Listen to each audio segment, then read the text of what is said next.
Welcome back to your weekly roundup of everything that happened in Zenless Zone Zero, where we will cover everything that you missed inside and outside of the game. Did anyone pull for Starlight Billy this past week? If you did, how did it go? Unfortunately for him, being the banner right before the big 3.0, introducing not just a new waifu, but a new waifu with a special new element has meant that many people, including myself, have skipped Billy in lieu of pulling for Velina. Otherwise though, starting off with in-game news, it's about to be the new month of June, which means all of the monthly shops are resetting. So don't forget to grab the discounted rolls in the Signal shop, as well as the items from Scott Outpost Logistics shop as well. And then today is also the start of the new event, a look into Redo's Legends, where we will help SpClkqpbc as they conduct another of their Papers, Please like mini games for some Polychrome rewards as well as upgrade materials. And then on Friday will be the regularly scheduled Deadly Assault reset. This time around, the bosses on rotation will be the Unfathomable Miasmic Fiend, Yeishion the Thrall, and the Defiler. And then later on Saturday, the 6th of June, are two pretty important events scheduled. That is going to be the Good Morning Roskalifer as well as the start of Return to Redo. Roskalifer, of course, being tied to the new area in Season 3, and the Return to Redo being a rallying call to get players to return to the game.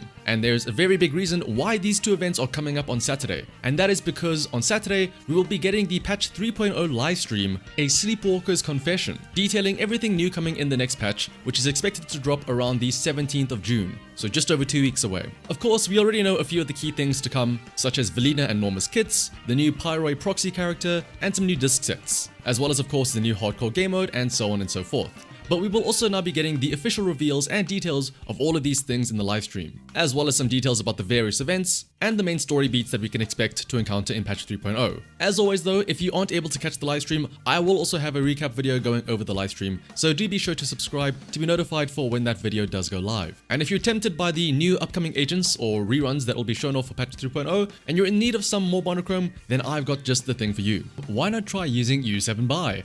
A fast, safe, and affordable place to purchase top-ups for a bunch of different games, including of course Zenless Zone Zero. And there's no need to worry about the reliability. As you can see by the reviews of U7Buy over on Trustpilot, they are highly rated. U7Buy's Zenless Zone Zero top-up page lets you recharge instantly for a fraction of the price. You'll see the prices look similar to in-game at first, but once you hit buy now, the price drops at checkout to the actual discounted amount. You're paying less without even realizing it at first. And the process is simple. Just select your server, enter your UID, complete the payment, and the monochrome will be sent directly to your account in seconds. No other account information necessary. And if you want to save even more, you can also use my discount code Shanaha for another 8% off your purchase. So click the link in the description below and head on over to U7Buy and start saving today. Moving on to the social media side of things, first things first, a happy belated birthday to Dialin, as well as anybody else who has a birthday in the coming week.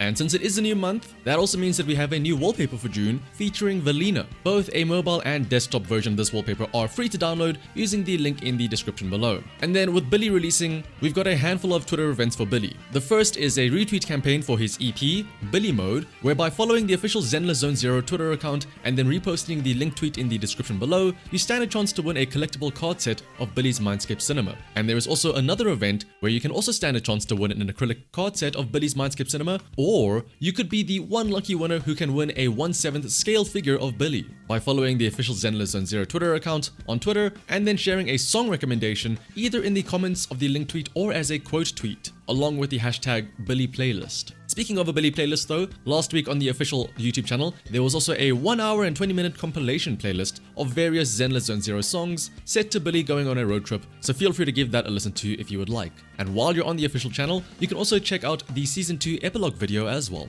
And then for those of you looking to get some physical merchandise of the game, the pre-orders for the Zenless Zone Zero Collector's Edition gift box are now open, featuring a bunch of exclusive collectibles and packaging. These are available in limited quantities, so if you are keen on picking up one of these for yourself, you'll need to act fast and place a pre-order using the link in the description below. And lastly, moving on to the speculation zone. There's only a few more things from the betas that we've been seeing since it is nearing the start of the actual launch of the patch, so any changes that would happen now in the beta are likely going to be small minor fixes and adjustments. This week though, we've only gotten a few new assets. Firstly, a bunch of backdrops that appear during dialogue sections. Most of these of course are showing off different scenery from Roskalifer, with a handful of more ominous seeming backdrops, such as the sort of torture chamber chair or a black and white area area where all of the terrain seems to have gotten torn apart and all wibbly wobbly for a lack of better term, likely to do with some sort of hollow singularity shenanigans. But there was also a screenshot showing a map preview, and on a large screen there is a small image of a character who bears a bit of a slight resemblance to the little girl that appears behind a tree in the Season 3 preview trailer.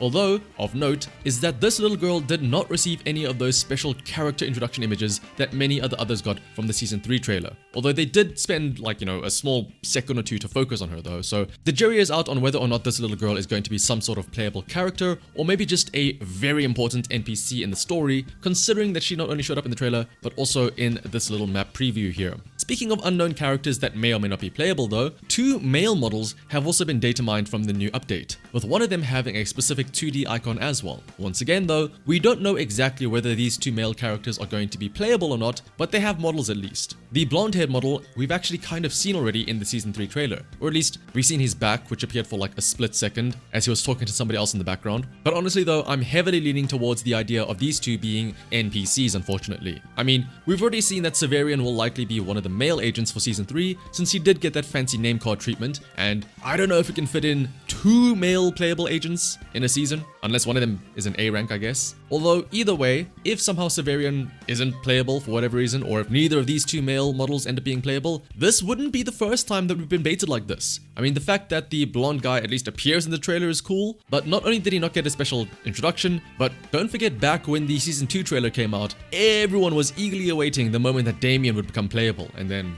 nothing ever happened. So just having a character appear in this trailer doesn't necessarily mean that they are going to be an agent. And also, the male agent sentiment is kind of at an all-time low right now, unfortunately, with Billy being the one to catch some strays. I know I asked earlier how many of you would be pulling for Billy, but I already know the answer. I'm sure most of you skipped, didn't you? I mean, a Rupture agent without any fancy cool gimmicks to make him stand out, and positioned right before the new season with a brand new element. It's kind of a dumb loop that miHoYo have set themselves up with male agent banners, where they put them in the worst possible position to do well, and then they somehow act surprised when they perform worse compared to other banners. And it's like, oh no, it looks like nobody's pulling for the male agents. Yeah, no wonder why. Look at what you're doing to them. Maybe there's hope for one of them at least, since like I said, one of them has a 2D icon, which may or may not be a good thing, who knows. And also the blonde guy was at least in the trailer, but again, if you look at the trailer image, he looks very much like a Damien-esque person, where he's probably some higher up business guy, not really a combat-esque type of look, which is a bit unfortunate. But also, like I said though, if they are going to get another male character, odds are they will likely be an A rank or something like that, which I would argue is maybe even worse of a death sentence for some characters. It'd be like the Commander Monata thing all over again, right? What's worse than not being made a playable character,